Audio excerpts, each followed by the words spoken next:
Pourquoi je suis expert comptable ? Le podcast qui vous emmène à la rencontre des personnes derrière les chiffres.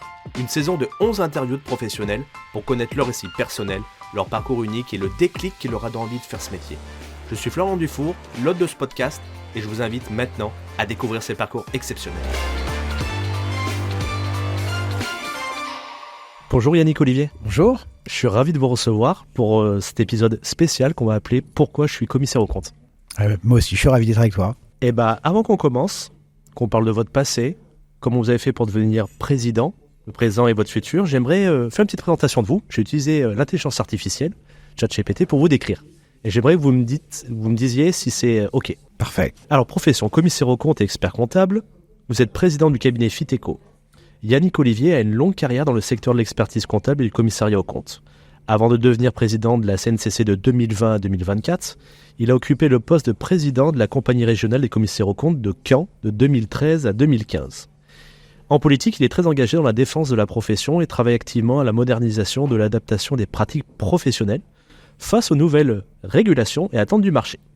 Sous sa présidence, la CNCC a notamment travaillé sur des sujets tels que la certification extra-financière dans le cadre de la directive CSRD et l'amélioration des procédures disciplinaires pour les commissaires aux comptes. Récompense, il a été élevé au grade de chevalier dans l'ordre national de la Légion d'honneur en janvier 2024. Est-ce que c'est juste ? Oui, tout ce qui a été dit est assez juste. Oui, voilà, il y a toujours quelques subtilités, mais je dirais que sur le fond, c'est assez représentatif de mon parcours, en tout cas, de ce que j'ai pu faire ces dernières années. Ouais. Moi, j'aimerais qu'on aille dans le détail un petit peu sur votre passé. Et à quel moment de votre vie vous êtes dit, Yannick Olivier, il va devenir commissaire aux comptes ? Alors, c'est une bonne question. En fait, assez tôt, je vais vous surprendre, ado, j'avais... Je sais pas pourquoi, ma maman travaillait dans le monde de la banque, elle était amenée à travailler dans des opérations de financement assez significatives et quand elle me parlait de son travail, elle me disait souvent qu'autour d'elle, dans les opérations qu'elle réalisait, elle était accompagnée d'avocats, d'experts comptables, de commissaires aux comptes. Et c'est là que j'ai commencé à découvrir ce métier, donc très très jeune, j'avais 13-14 ans, et j'ai trouvé ça génial parce que dans la façon qu'elle le disait, la façon qu'elle le présentait, elle valorisait l'importance de la présence de ces personnes, de ces professions réglementées à ses côtés pour faire réussir les projets. Et je me suis dit, tiens, je trouve que c'est sympa ces métiers-là. Alors à l'époque, je ne connaissais pas toutes les subtilités entre un notaire, un expert comptable, un commissaire aux comptes, etc. Mais je voyais que je trouvais que c'est ce rôle de conseiller, ce rôle de partenaire de confiance, ce rôle finalement qui participe à la réussite des projets économiques, des projets de développement, était assez intéressant. Et c'est assez vite que j'ai eu la vocation. Et ça m'a jamais quitté. C'est-à-dire qu'assez vite, j'ai construit ensuite mon projet scolaire et professionnel pour me diriger vers l'expertise comptable et le commissariat aux comptes. C'est impressionnant, déjà très jeune, avec le regard de votre mère qui vous a orienté vers ça. Et ce titre, commissaire aux comptes, vous n'avez pas trouvé que c'était un peu plutôt dans la direction, on va dire, gendarmerie, policier ? C'est souvent ça qui est mis en avant. Avec le titre commissaire, souvent on se dit « Ah !»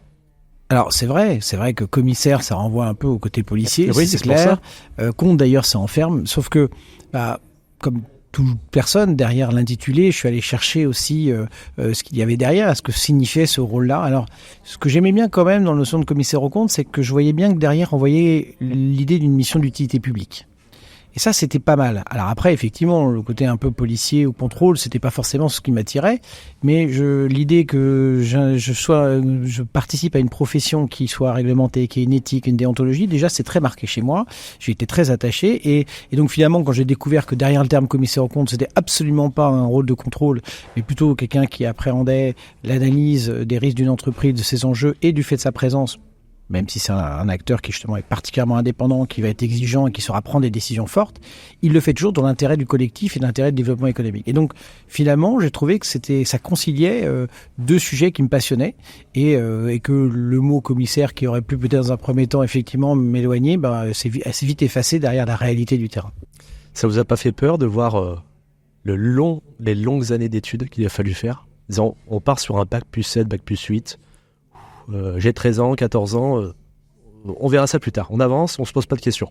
Non, à l'époque, quand j'avais 13-14 ans, je ne m'étais pas encore projeté au point. C'est plutôt quand je suis arrivé lycéen et que j'ai commencé à regarder un peu le post-bac. Oui et non, parce que en fait, l'avantage aussi des métiers experts comptables, c'est qu'il y a plein de voies d'accès. Et donc, j'ai pas forcément, en fait, du coup, je n'ai pas été amené à faire un cursus DCG, DSCG. D'accord. J'ai eu la chance d'intégrer Dauphine et donc de faire une formation assez généraliste, de haut niveau, de me spécialiser dans la finance. Et je savais que, bien que je m'intéressais à des sujets qui n'étaient pas forcément directement la voie pour accéder à l'expert comptable, j'avais, grâce aux équivalences du V, la possibilité de faire ça. Et donc, je l'ai fait en parallèle. C'est-à-dire qu'en fait, je suivais mon cursus, à l'époque, c'était une maîtrise de gestion à Dauphine, et l'été, je préparais mes UV. Et donc, j'ai réussi à... Donc, en fait, et c'était un plaisir. C'était pas une contrainte, j'étais pas obligé de le faire. Je les ai portés comme ça. Et puis ensuite, j'ai d'ailleurs été faire un 3e cycle dans l'audit interne, donc rien à voir. Et donc, ce que je trouve génial dans ce métier, c'est qu'il y a plein de voies d'accès différentes et que ça n'empêche pas justement d'avoir un parcours scolaire, universitaire qui n'est pas forcément uniquement dédié à ce domaine-là, mais d'en avoir un qui est en fonction des impétences des uns et de l'autre et de pouvoir récupérer ensuite à la fin. Et puis, on dit bac plus 8, mais en fait, il y a quand même 3 années qui sont très opérationnelles, très terrain. Dans le cabinet. Et du coup, je me dis, je pourrais travailler assez rapidement et donc être vite dans le monde de l'entreprise. Beaucoup de stages, donc non, ça m'a pas effrayé. Au contraire. Maintenant, il y a l'ascension professionnelle. Est-ce que vous pouvez me raconter votre parcours, en fait, de vos débuts en tant que... Je rentre dans le cabinet, voilà, c'est 3 années. Ça y est, j'ai le Saint Graal, je deviens commissaire aux comptes, j'ai enfin mon diplôme. En fait, comme je vous l'ai dit, j'ai fait mon dernier cycle donc dans l'audit interne. Donc j'ai d'abord été dans le monde de l'entreprise. Et donc j'ai fait de l'audit interne. Mais très vite, justement, on m'a dit, attention, la voie royale et le tremplin, ça reste quand même l'audit externe. Vu des entreprises, ils le disent comme ça, donc l'audit légal. Et rentrer dans une structure un cabinet qui va te permettre justement de faire plein d'entreprises et de grandir. C'était à la fois pour moi l'opportunité de pouvoir justement progresser, continuer à évoluer et en même temps justement de pouvoir commencer mon stage et valider mon stage. Le stage est en partie, il peut être fait en entreprise mais pas complètement, il faut le faire en cabinet. Et donc j'ai eu la chance de démarrer ma carrière dans un cabinet qui est le cabinet Mazars, où j'ai pu, parce que dans ce cabinet on pouvait justement aller dans plein de secteurs d'activité différents. J'ai d'abord été dans le monde bancaire, ensuite dans le monde de l'industrie et du service, distribution, et ça m'a juste passionné. Je suis tombé amoureux de ce métier. Déjà, j'ai trouvé l'ambiance hyper sympathique, il y a plein d'équipes, on bouge tout le temps, on se déplace, on progresse très vite, on devient manager très très vite. Donc, je dirais, la partie obtention du diplôme, métier commissaire aux comptes, était presque accessoire par rapport au plaisir que je prenais déjà à vivre ces premières années d'expérience. Donc, l'examen, le diplôme, il était juste une évidence. Et très vite, effectivement, au bout de ces 2-3 ans, j'ai eu envie de continuer, de me dire, je pense que je vais rester dans la profession de commissariat aux comptes et d'expert comptable et de pouvoir l'exercer. Alors, je ne savais pas encore si je serais en libéral, si je serais dans un cabinet de moyenne ou grande taille, peu importe, mais j'avais envie d'exercer ce métier-là parce que je trouvais qu'il y avait plein d'éléments d'épanouissement personnel que j'y trouvais dans ce sujet. Donc, de toute façon, je ne me suis pas trop posé de questions. J'ai démarré, je me suis inscrit au stage et les choses sont venues très naturellement en fait.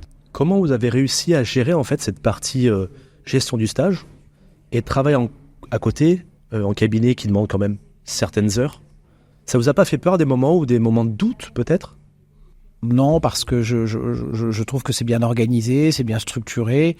Encore une fois, je crois que quand on est passionné, en fait, on ne voit pas le temps passer et j'ai pas eu le sentiment. Je pense que le sujet le plus peut-être la période la plus difficile, c'est la rédaction du mémoire. Ça, c'est vrai que c'est très chronophage, ça prend du temps, à la fois en amont comme dans la rédaction, mais en préparation aussi.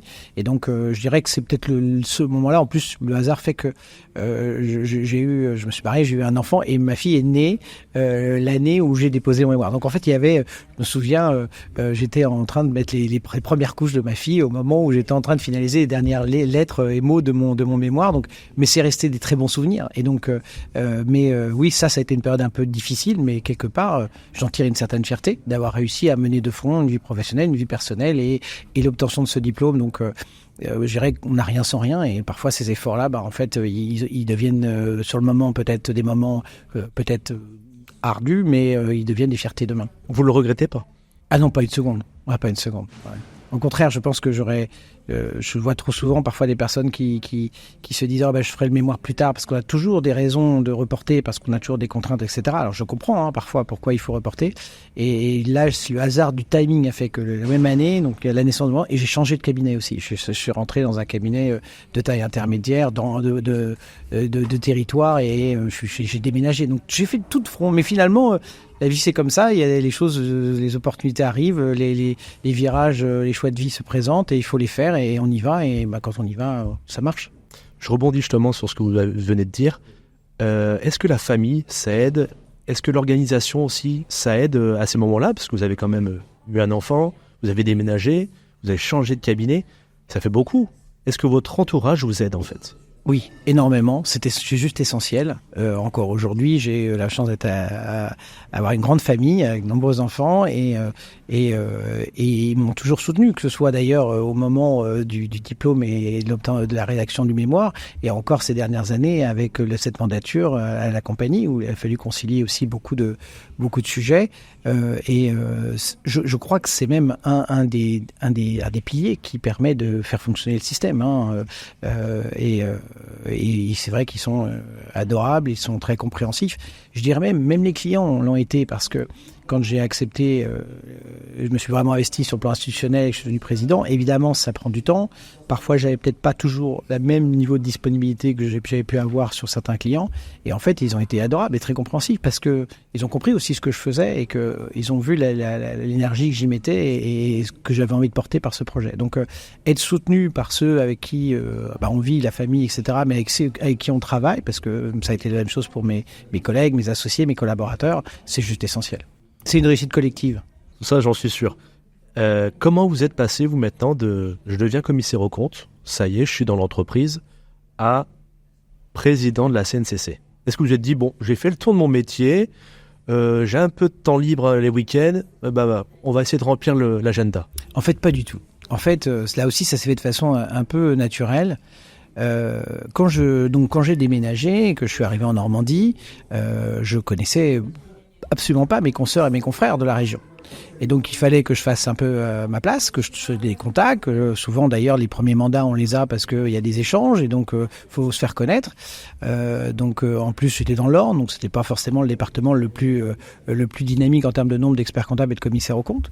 Et donc, je me suis dit, peut-être la meilleure solution pour aller à la rencontre de mes consoeurs et de mes confrères, c'est de m'investir dans les institutions. Et au début, je suis allé voir la compagnie pour être contrôleur qualité. En me disant, ça, c'est super parce que d'abord, ça me continue à me faire évoluer et progresser. Et en même temps, ça va être un moyen d'échanger, de partager avec la compagnie régionale. Donc, je me suis investi en tant que contrôleur qualité. Et puis, j'ai pris goût et j'ai appris à connaître les élus. Donc, je me suis présenté sur la ligne. J'ai été élu régional. Puis après, je me suis investi plus. J'ai été vice-président formation et contrôle qualité. Et puis voilà. Donc, et en fait, c'est une machine infernale qui s'en mêle parce qu'en fait, j'ai trouvé ça passionnant, encore une fois. Et j'ai fait pas par autre chose que simplement la motivation et le plaisir que je trouvais à aider les confrères, à les accompagner, à défendre la profession. Alors au début à un niveau régional, et puis vous savez comment ça fonctionne. Quand on est élu dans une compagnie régionale, très souvent on est amené à être soit au Conseil national, soit même dans des commissions nationales. Et puis voilà, pareil, j'ai fait des rencontres et puis je trouvais qu'il y avait des choses il y a des choses que je voulais pousser, et là je me suis dit, si je veux vraiment les porter et ne pas juste être dans une posture en disant ça serait bien que, mais d'être à la manœuvre et dire maintenant je veux les mettre en place, il faut aller jusqu'au bout, c'est-à-dire présenter une liste et défendre un projet. Et c'est comme ça que je me suis retrouvé président de la compagnie nationale, plus porté par l'envie de faire et de porter mes convictions que pour le principe de dire tiens, un jour je deviens président de la compagnie nationale. Est-ce qu'on pourrait faire un parallèle entre le métier de commissaire aux comptes et président de la CNCC sur ce fameux utilité publique ?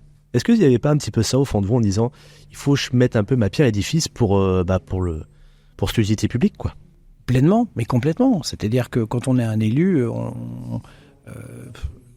ceux qui sont élus savent à quel point c'est chronophage et ça demande beaucoup d'énergie et parfois c'est difficile. Donc si on le fait, il faut vraiment avoir la vocation, la foi. Et évidemment, je vous rejoins quand vous dites que quand on embrasse cette profession de commissaire aux comptes, on l'embrasse pour tout ce qu'elle implique. Et effectivement, ce rôle d'utilité publique, c'est ce rôle sociétal, bâtir la confiance dans la société. Donc on sait qu'on porte ça au travers de notre métier. Et quand on devient élu, c'est la même chose. C'est-à-dire que si on l'est, c'est parce que justement, on a envie de défendre ça, cette utilité, ce rôle, et de pouvoir le dire directement à des acteurs importants, et pour faire reconnaître parfois un rôle qui n'est pas forcément toujours bien perçu, bien compris, ou bien circonscrit. Souvent, parfois, il y a des erreurs. Souvent, on nous confond entre expert comptable et commissaire aux comptes. Et puis, souvent, on réduit notre mission à ce qu'elle est. Réduit fortement par rapport à ce qu'elle apporte et ce qu'elle est. Et donc, voilà, dans ce cadre-là, oui, je partage complètement. Il y a quelque chose d'assez de commun, c'est faut la vocation. Pour faire ce métier, est-ce qu'il y a eu des personnes ou des événements au cours de votre vie qui vous ont inspiré, qui vous donnaient envie de faire le parcours ou peut-être vous orienter dans votre vie professionnelle? Il y a forcément plusieurs personnes. D'abord, les personnes ceux qui ont été mes associés, maîtres de stage ou responsables, qui m'ont aidé à grandir et qui m'ont justement permis de découvrir le métier dans toutes ses dimensions et qui m'ont permis de prendre du recul, d'analyser que derrière la norme, derrière la technique, il y avait la relation client, il y avait l'apport, la valeur ajoutée, etc. Donc ça a été vraiment, dans ma vie professionnelle, j'ai eu la chance d'avoir sur le terrain, dans les cabinets dans lesquels j'étais, vraiment des personnes qui m'ont aidé à grandir et à progresser. Et puis il y a eu aussi tous ceux que j'ai pu rencontrer dans les institutions. Certains que j'admirais, comme René Ricol, que je trouvais que justement le pouvoir de la conviction, le pouvoir politique, la dimension politique était associée, mais aussi des élus de territoire, et je pense surtout à eux parce que je voyais l'énergie qu'ils mettaient et leur attachement à réussir, même dans une commission communication de la formation, pour aller chercher les confrères, pour leur dire, oui, c'est important d'aller se former, c'est important de faire ceci, d'avoir de développer la qualité, de travailler ensemble, de partager, etc. Et oui, je pense que à chaque fois que j'ai eu envie, d'occuper un poste ou de pouvoir réaliser une mission, c'est souvent parce que j'ai vu des personnes le faire avec enthousiasme et y trouver un vrai plaisir. Et donc c'est ce qu'ils m'ont transmis, c'est ça. Et voilà, donc il y a des personnes comme ça clés qui nous donnent envie et qui disent il y a une vraie fierté à être ce qu'ils sont devenus ou ce qu'ils ont fait. Et donc j'ai envie aussi de me dire que tiens, moi je vais participer à l'effort collectif. Vous ne posez pas des fois cette question en disant, c'est quand même très énergivore, vous le dites, une mandature, ça va être fatigant, je ne me mets pas à votre place, mais est-ce que ce ne serait pas mieux de se concentrer sur son cabinet pour peut-être le développer? Ou au contraire, vous vous dites, intellectuellement quand même, ça m'a apporté énormément, je pense que ça va me permettre pour le futur de me développer encore mieux? Alors en fait, c'est très juste parce que finalement, le fait de vouloir ou de pouvoir s'investir dans une institution, c'est important. Et finalement, ça m'a obligé à faire deux choses. La première, c'est que du coup, ça oblige à encore mieux s'organiser et ça oblige aussi à mieux déléguer. Et en fait, bien s'entourer, si on ne peut pas partir comme ça, président d'une compagnie régionale ou élu national, ou encore plus à la présidence d'une institution, si dans son cabinet, on n'a pas structuré les choses pour que ça tourne. Et même si on va être encore un peu là, le fait d'être un peu moins là, ça doit se compenser. Donc ça veut dire qu'il faut créer autour de soi une équipe. Et donc, d'ailleurs, quand les réussites, elles sont encore une fois les réussites d'un ensemble, d'un collectif qui s'est mis au service du projet. Et donc, finalement, non, au contraire, je trouve que ça m'a poussé à encore réfléchir mon organisation, mieux définir mes systèmes de délégation, mieux optimiser mon temps de travail, gérer les priorités. Donc ça m'a fait grandir en ce sens-là. Et puis vous avez raison aussi quand vous dites que y a un effet retour, c'est-à-dire aussi que tout ce que j'ai pu apprendre ou faire avec ma casquette institutionnelle, ça m'a énormément aussi appris pour m'améliorer dans ma vie professionnelle. Ne serait-ce que dans les échanges que j'ai avec mes clients, le fait que j'ai la chance dans mes fonctions de rencontrer des personnes importantes dans différents milieux, dans le monde de la finance, dans le monde des représentants des entreprises, dans le monde judiciaire, tout ce que je peux, toutes ces rencontres, elles m'enrichissent et donc je pense qu'elles participent à améliorer la valeur ajoutée de ma prestation et du service que je peux apporter à mes clients, que ce soit en tant qu'expert comptable ou en tant que commissaire aux comptes. Donc c'est du gagnant-gagnant. Quels ont été les plus grands défis que vous avez dû surmonter et qu'est-ce que vous en avez appris comme expérience en fait? Pas que sur votre mandature, dans votre parcours professionnel général. Déjà, la première expérience, c'est que quand on a à relever des défis, on les relève jamais seul. J'insiste beaucoup là-dessus. J'ai toujours eu la chance d'avoir soit de faire partie d'une équipe qui a participé à un projet, soit d'en être à la tête, mais je dirais peu importe. Ça, c'était vraiment important. Donc, le premier élément des succès que j'ai pu mener, c'est d'abord parce que finalement, on l'a fait ensemble et que ce groupe a réussi. Alors, les principaux succès, c'est difficile de dire est-ce qu'on a eu des succès ou pas. C'est sûr qu'il y a des choses qui ont été marquantes. Quand j'ai pris la présidence de la compagnie nationale, on était à un moment où la profession n'était pas au plus haut de sa forme. Elle venait de se prendre l'évolution des seuils. Elle voyait son avenir de manière vraiment très sombre, pensant qu'on allait gérer une sorte de décroissance. Et on a réussi à remonter le moral des troupes, de montrer que notre utilité, elle était réelle, elle était reconnue, qu'elle avait une efficacité et que on pouvait tout à fait envisager l'avenir de notre profession de manière plus large et plus importante, avec la durabilité, avec la souveraineté numérique, et que c'était une profession d'avenir et pas une profession dont on devait gérer en fait la décroissance. Et ça a été pour moi le succès majeur. C'est ce que je voulais porter. On peut toujours regarder la bouteille à moitié vide ou à moitié pleine. Moi, j'ai parti de ceux qui la regardent à moitié pleine, et à ce titre, je crois que on a réussi par les démarches d'attractivité à l'égard des jeunes, par notre évolution de notre système de communication, par les éléments de langage autour de la profession, par le travail de terrain auprès des professionnels et dans les territoires, à redonner un souffle mais extrêmement fort à cette profession, et elle a extrêmement bien rebondi et j'en suis extrêmement fier. Et aujourd'hui, on est plus en train de se demander comment on va trouver les bras pour faire toutes les missions qu'on a à faire que de se dire comment on va faire pour se débarrasser des collaborateurs qu'on aurait en trop. Et c'est ce qu'on disait il y a 5 ans. On disait, oh là là, on va perdre 10 000 emplois, etc. Et aujourd'hui, on en manque. Donc ça, c'est vraiment, je crois, pour moi, un succès très fort. L'autre que je pourrais citer, c'est celui aussi d'avoir réussi justement à concilier une vie professionnelle pleine de justement et personnelle, avec de la vie institutionnelle, de la vie professionnelle, et je crois que ça c'est peut-être le plus difficile. Trouver cet équilibre. Alors je dis pas qu'il est parfait, il y a des moments qui sont plus ou moins faciles, hein, c'est pareil pour tout le monde, mais je crois que ce qui m'a permis d'avancer et de relever certains défis et d'accéder à certains succès, c'est d'abord parce que le succès d'avoir su justement faire partie des bonnes équipes, de m'entourer des personnes qui m'ont permis d'avancer et de porter des projets passionnants, et c'est ça que je retiendrai.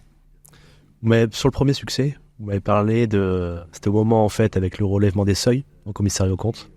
Vous prenez la mandature et là vous dites pas à un moment je vais sur un mandat qui va pas être simple. Je vais me casser la tête en me disant oula, comment on va faire pour essayer de relancer.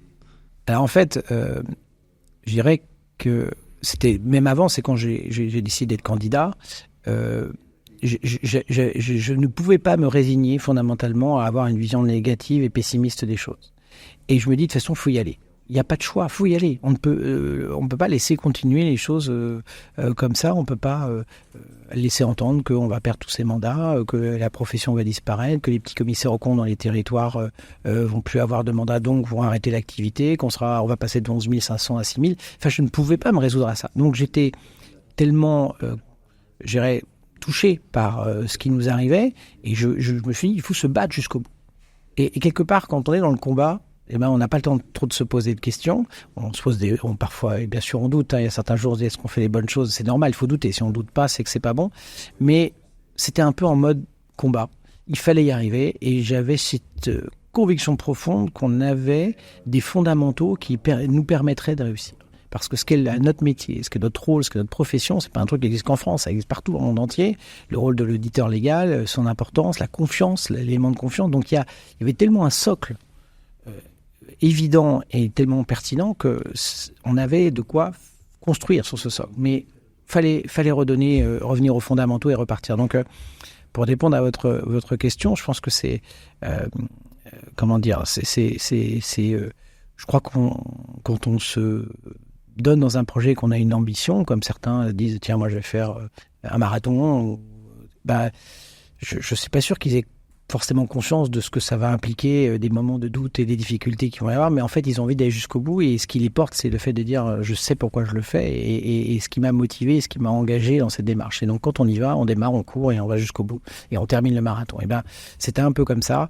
Je me suis pas trop posé la question, j'avais envie de faire, et en fait je me posais toujours la question à l'inverse, en me disant de toute façon, qui ne tente rien n'a rien, et si je fais rien, ça ne se passera rien. Donc il faut agir.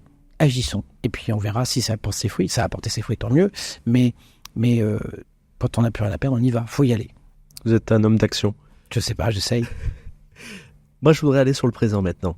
À quel moment vous avez ressenti que vous aviez réussi professionnellement? Est-ce qu'un jour vous êtes levé en disant ah, quand même là, c'est bien, ma vie est complète, j'ai une famille, j'ai un bon travail, je suis content? Je crois jamais. Je crois que je n'ai jamais eu ce sentiment-là de me lever le matin en me disant j'ai réussi professionnellement. Parce que d'abord, je trouve qu'on est dans cette profession, on est beaucoup à bosser énormément et à être dedans, et c'est rare qu'on se pose en fait.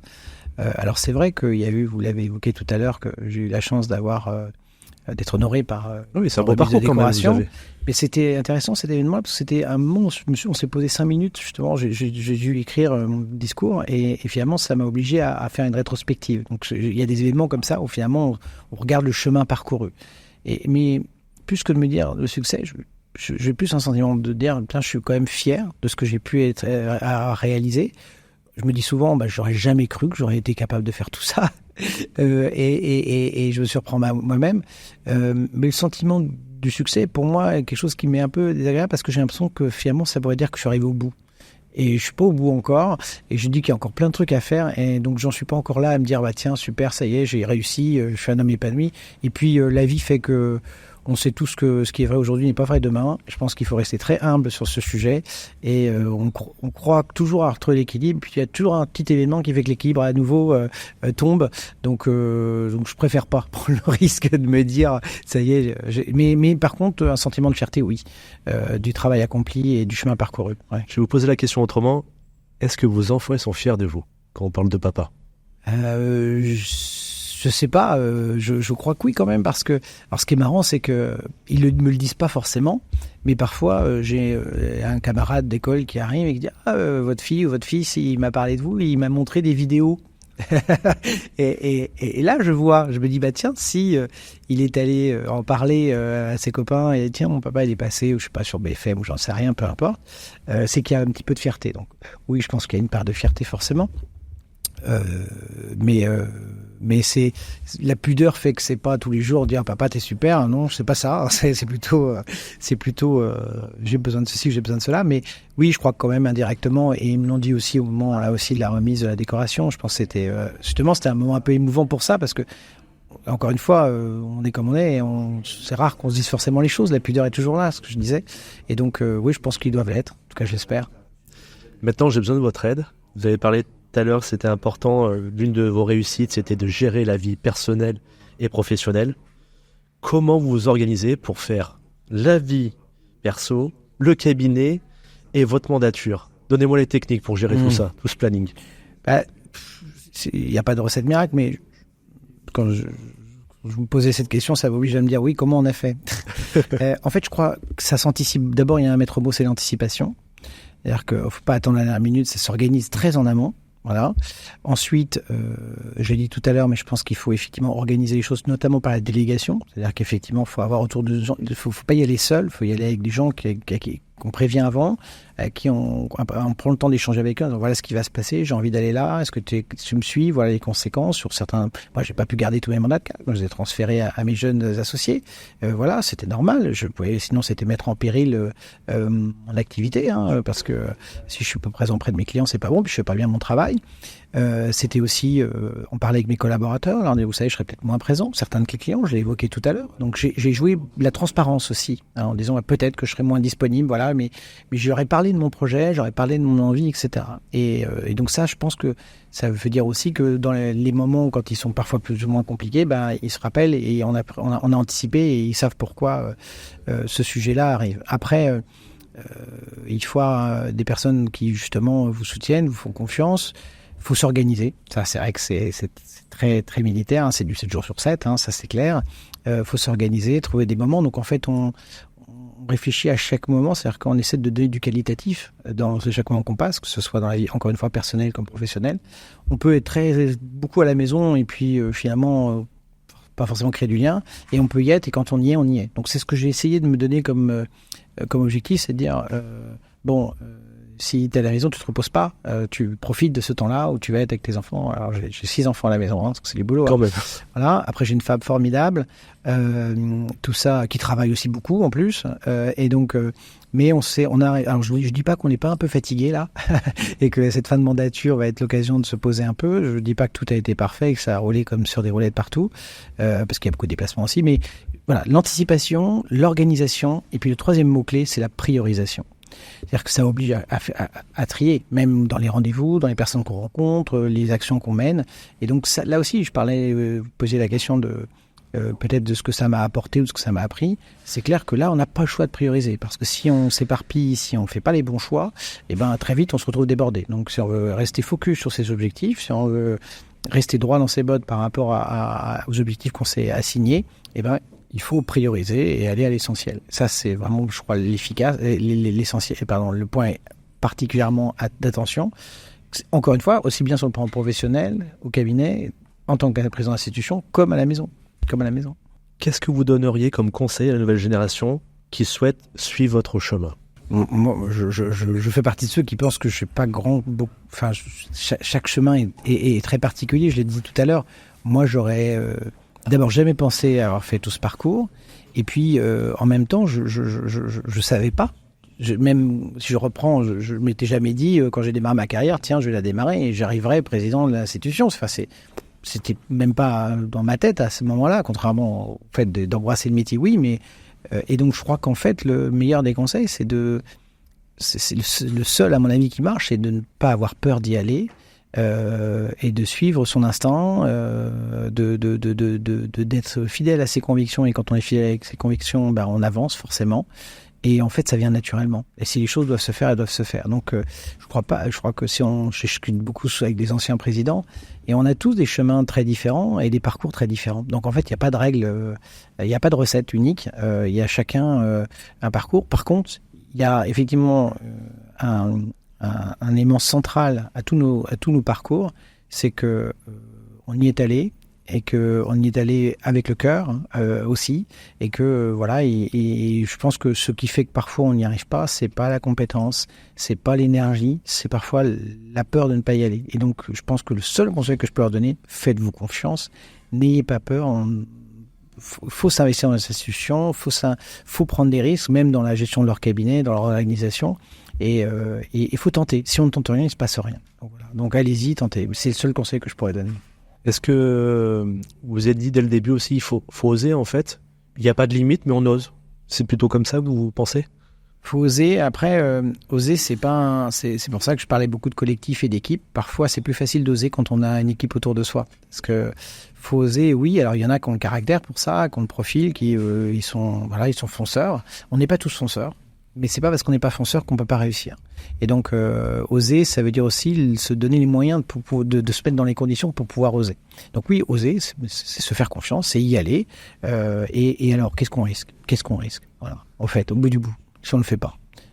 Et donc, si on n'est pas fonceur, parce que par nature, on n'est pas justement facile casse-cou, eh ben, il faut s'entourer de gens qui vont vous donner confiance, qui vont vous pousser positivement et qui vont vous aider à avancer.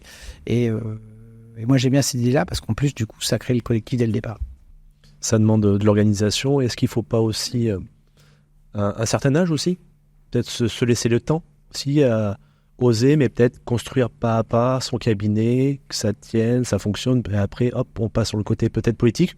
Pas du tout, hein. Je sais pas. Moi, je crois pas. J'ai débarré assez tôt. J'ai dû me présenter à la présidence de la compagnie. J'avais 44 ans, ce qui est pas si jeune, mais c'est pas si vieux quand même. Et quand je vous l'ai dit, quand je me suis retrouvé donc à postuler pour la première fois en tant qu'élu à la compagnie régionale, je venais d'arriver. Je sais pas, j'avais 28 ans, peut-être 29 ans, quelque chose comme ça. D'accord. Sur ces eaux-là, j'en sais rien. Je crois pas. Je crois qu'il faut après. Bien sûr, chacun a son rythme. Là, encore une fois, chacun ses priorités. Mais il y a plein de possibilités dès le plus jeune âge dans la vie professionnelle de pouvoir justement s'investir dans la profession. Mais je pense que plus vite on enclenche la machine qui va nous permettre de faire des belles rencontres, qui va nous permettre de construire notre projet professionnel et nos envies, mieux c'est. Donc moi j'aurais tendance à dire non, faut pas forcément se dire il y a un chemin, faut avoir un certain âge, etc. Et je vois dans les institutions des jeunes qui sont déjà bien impliqués. Souvent ils s'impliquent dans l'annexe CGEC, mais pas uniquement. Ils sont aussi dans les compagnies régionales ou dans les ordres régionaux. Et on voit bien que c'est souvent ces jeunes qui sont investis tôt, c'est eux qui grandissent plus vite. Donc je crois qu'il ne faut pas attendre. Non, je ne crois pas qu'il y a... Après, pour être président d'institution, c'est un parcours, évidemment. Parce que sinon, mais ça c'est naturel. Mais plus tôt on démarre, mieux c'est, moi je crois. Moi j'avais une question pour vous. C'est quoi un CAC ? C'est quoi l'archétype du commissaire aux comptes d'aujourd'hui pour vous ? Pour moi, un commissaire aux comptes, c'est donc un bâtisseur de la confiance. Ça c'est important. Et je pense que c'est aussi ce qu'on a construit au niveau de la compagnie nationale, c'est-à-dire que souvent on nous confondait avec les experts comptables, je le disais tout à l'heure, et c'était problématique. C'est quoi un bâtisseur de la confiance ? C'est un commissaire aux comptes, c'est une personne qui, du fait de sa présence, du fait de sa signature, va permettre à des acteurs économiques qui vont prendre des décisions, de prendre les bonnes décisions, en tout cas prendre des décisions en connaissance de cause. Pourquoi ? Parce que du fait de notre présence, l'information dont elles disposent pour prendre leurs décisions est fiable, sincère et fidèle. Et comprendre ce que c'est un commissaire aux comptes, c'est comprendre que dans ce monde, même si justement les choses, tout n'est pas dans les processus, tout n'est pas dans les procédures, il y a quand même de l'humain, et que l'humain, ça fonctionne bien quand il y a la confiance. Et la confiance, elle repose par le fait qu'à un moment donné, j'ai les informations et les bonnes informations et qu'il n'y ait pas justement des filtres qui veulent changer, modifier ce qu'est la réalité. Et donc, un commissaire aux comptes, c'est un acteur de la confiance dans la mesure où, dans l'économie, du fait de sa présence, il permet le bon fonctionnement des processus décisionnels au service du développement, de l'investissement, du fonctionnement associatif, etc., etc. Et quelle que soit la qualité de l'information, c'est-à-dire qu'elle soit financière, extra-financière, qu'elle soit liée au numérique, peu importe. Et c'est ça ce qu'est un CAC aujourd'hui. Voilà. C'est vraiment cette huile dans les rouages, cet acteur qui va faire que finalement l'économie va mieux fonctionner parce qu'il y a un climat de confiance, il y a une sérénité et que du coup les décisions qui seront prises justement de manière pertinente grâce à la qualité de l'information.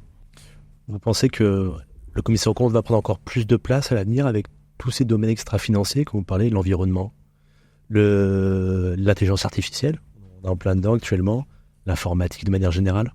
Oui, je crois qu'on a une place à prendre. En tout cas, je pense qu'on l'a prise. Quand les débats sur la durabilité sont arrivés quant à l'audit de ces données, on n'a pas forcément systématiquement tout de suite pensé à nous. Et en fait, très vite, quand on a expliqué qui on était, comment on fonctionnait, on s'est dit, oui, mais c'est vous les acteurs évidemment incontournables pour ça.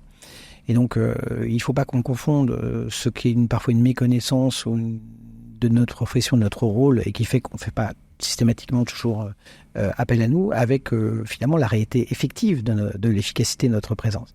Et là, je crois que oui, on est dans un monde de défiance de plus en plus, malheureusement. Un monde qui demande de plus en plus de transparence, que derrière les sujets de bonne gouvernance et les sujets de ESG, il y a un sujet de transparence qui est très fort. Le citoyen attend de la transparence, à juste titre. Le consommateur attend de la transparence. Les banquiers, les investisseurs qui sont de plus en plus internationaux. Donc, oui, je crois que l'importance de la présence du commissaire aux comptes comme un acteur de la confiance, de la transparence, de la sécurité économique et financière. L'état de droit est une notion qui revient beaucoup en ce moment dans tous les pays du monde. Et il faut jamais oublier qu'on est un des acteurs de l'état de droit. Et donc je crois, oui, beaucoup en l'avenir de notre profession et en tout cas son utilité et l'efficacité de sa présence au sein de l'économie. Je voudrais avoir votre avis sur votre futur. Là, vous êtes à la fin de votre mandat. Quels sont vos projets pour cette fin d'année 2024 ? Alors, pour fin 2024, déjà, on va accompagner la transmission quand même, parce qu'effectivement, mon successeur va arriver, prendre ses fonctions le 1er novembre, mais on a des assises qui vont arriver début décembre. Donc, vous imaginez bien que les assises, c'est comme le congrès. Ça se prépare avant. Ça se prépare un peu.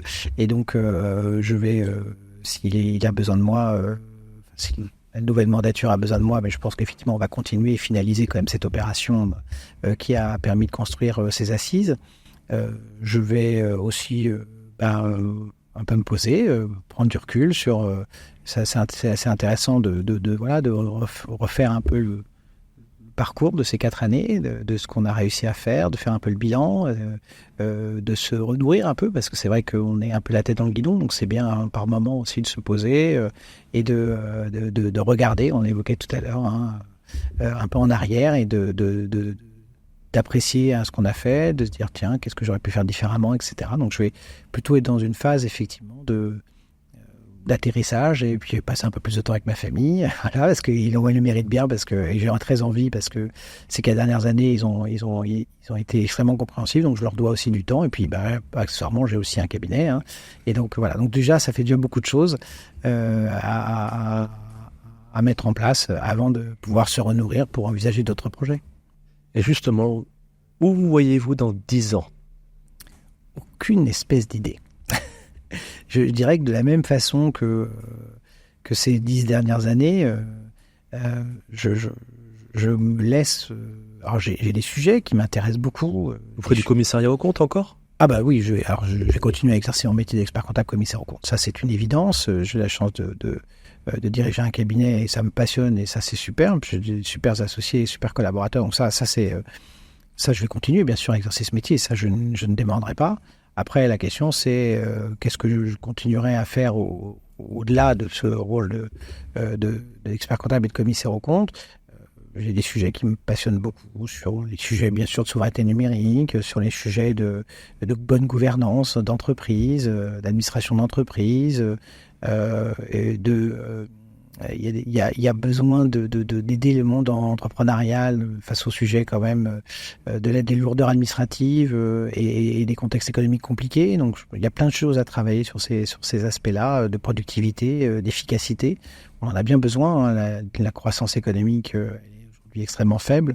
Et donc il y a plein de choses passionnantes qui peuvent être réalisées. Donc je suis sûr que dans les années à venir, des projets se présenteront à moi et si de la même façon que par le passé, ils me plaisent et ils me donnent envie, j'irai. Ce serait possible de vous retrouver un jour au H2A ou dans une autre institution de ce niveau-là, en se disant j'ai fait le niveau national, est-ce que essayons en haut aussi, pourquoi pas? D'abord, parce que je ne considère pas que le H2A est au-dessus de nous. Très bonne réponse. Je considère que c'est un régulateur. Non, pas forcément c'est un régulateur. Je préférais je me sens plus proche du monde économique, des entreprises. C'est plutôt dans ce monde-là que je me vois m'investir plus que dans les institutions des régulations, les institutions de régulation. Je suis un homme de terrain et je veux rester. J'aime être au contact des entrepreneurs, des entreprises, et c'est plutôt dans ce monde-là que j'ai envie de travailler et de continuer à avancer. Je vous remercie, mais juste avant de vous laisser, j'aimerais qu'on fasse un petit jeu, le jeu Confession intime, pour apprendre à mieux vous connaître. Donc je vais vous poser une série de questions et vous devrez me répondre par plus ou moins. C'est parti ? C'est parti. Travaillez-vous plus ou moins de 50 heures par semaine ? Je pense un peu plus quand même, ouais. Ça m'aurait étonné, moins de 50. Est-ce que vous avez plus ou moins de 10 amis proches ? Oui, plus. Au niveau du sommeil ? Important l'environnement, l'entourage. Au niveau du sommeil, est-ce que vous dormez plus ou moins de 8 heures ? Ah ouais, là par contre je dors pas beaucoup. Non, beaucoup moins. Mais ça, j'ai remarqué avec toutes les personnes que j'ai interviewées, souvent vous dormez peu. Ouais, c'est pas bien d'ailleurs, c'est très mauvais pour la santé, mais c'est vrai que je dors plutôt 5-6 heures maximum. Ouais. Au niveau des congés annuels, est-ce que vous prenez plus ou moins de 5 semaines ? Ah oui, je prends plus de 5 semaines. Ouais, pour moi c'est fondamental. D'abord, je crois, je ne sais pas si j'ai le droit de commenter par rapport aux réponses, mais je pense que c'est fondamental de se poser et de se reposer. Je pense que c'est bon. Et oui, je prends plus que 5 semaines. J'ai besoin d'avoir ces pauses-là. Elles sont importantes. Et je pense d'ailleurs que si je ne le fais pas, je ne vais pas être très bon et très productif. Donc en fait, je pense que ce n'est pas forcément un bon signe et une bonne méthode que de ne jamais se partir en congé. Donc, c'est plus des petits moments étalés ou c'est une ou 2 semaines ? Non, c'est assez difficile avec nos agendas d'avoir des longues périodes, à part la période estivale où là, on peut arriver un peu à se poser. Et en fait, non, c'est plutôt des petits moments que je me réserve et qui me ressourcent. J'essaie de me déconnecter comme on peut, mais voilà, et ça fait du bien. Et je pense que du coup, derrière, je repars de plus belle. Et la dernière question, vous envisagez de prendre la retraite à plus ou moins de 65 ans ? J'aurais tendance à dire, faire dans une réponse de Normand, c'est-à-dire que je ne sais pas si j'aurais envie de m'arrêter avant 65 ans. Ce qui est possible, c'est que j'aurais peut-être d'autres projets différents. C'est-à-dire que je me refuse pas de me dire que même si je veux à 62 ans de repartir vers un autre projet, mais peut-être un peu différent. Donc voilà, j'aurais tendance à dire plus de 65 ans, mais pas forcément dans une forme de linéarité avec encore plusieurs projets qui peuvent se présenter. Ben, je vous remercie, Yannick Olivier. Merci beaucoup. On se retrouve au prochain épisode pour découvrir ensemble une nouvelle aventure, un autre expert comptable qui nous ouvrira les portes de son univers. Alors, assurez-vous de vous abonner pour ne rien rater, et il ne me reste plus qu'à vous dire à bientôt pour plus d'inspiration et de récits captivants sur le podcast Pourquoi je suis expert comptable.